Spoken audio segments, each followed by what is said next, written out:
All your life, you have been given the same message. You were told you feel too much. You were urged to toughen up, to stop taking things personally.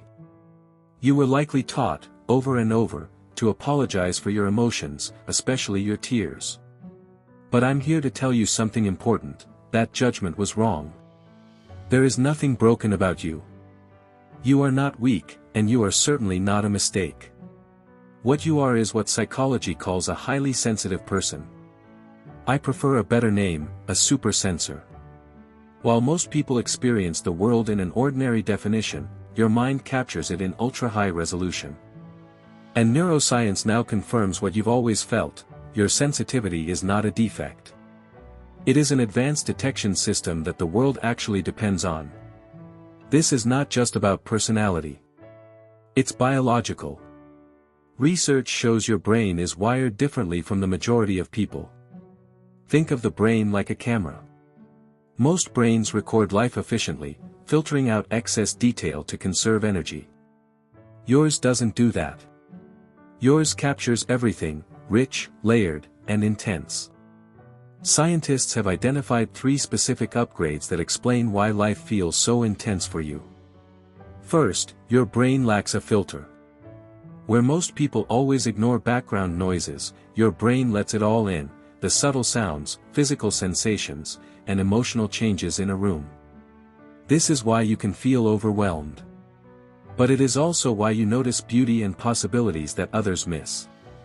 Second, your empathy system is turned way up.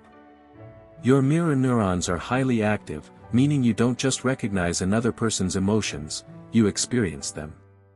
When someone nearby is hurting, your nervous system responds as if the pain were your own. You aren't imagining this. Your brain is literally mirroring their inner state. Third, your mind processes information deeply. You may feel slower in conversations or decisions because you pause, reflect, and reconsider. But this isn't hesitation caused by confusion, it's precision. While others react quickly on the surface, your brain is connecting memories, predicting outcomes, and interpreting meaning beneath the words.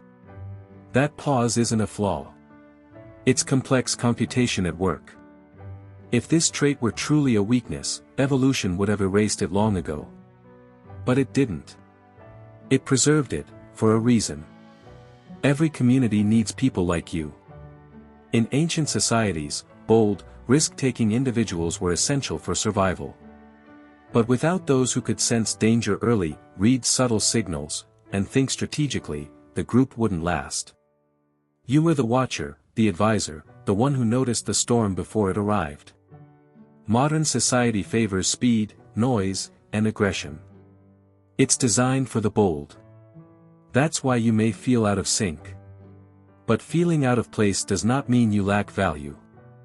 Carrying this level of awareness does come at a cost. Because you process so much, you reach exhaustion sooner.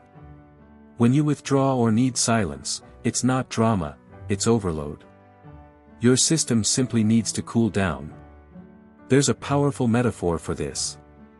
Most people are like dandelions. They grow anywhere, under almost any conditions. But you are more like an orchid. In harsh environments, orchids struggle.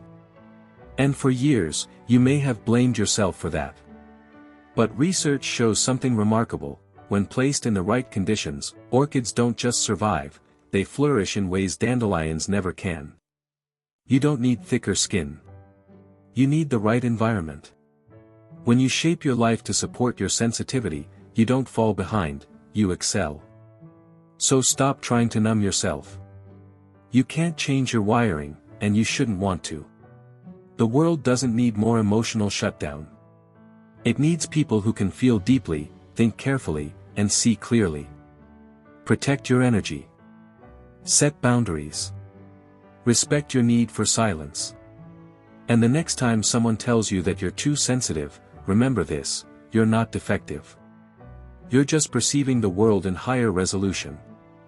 In an increasingly disconnected world, your capacity to feel is not a weakness. It's a form of strength. And if you tend to stay silent, observe more than you speak, and keep your inner life private, that silence isn't emptiness. It may be the sign of a different, quieter kind of power.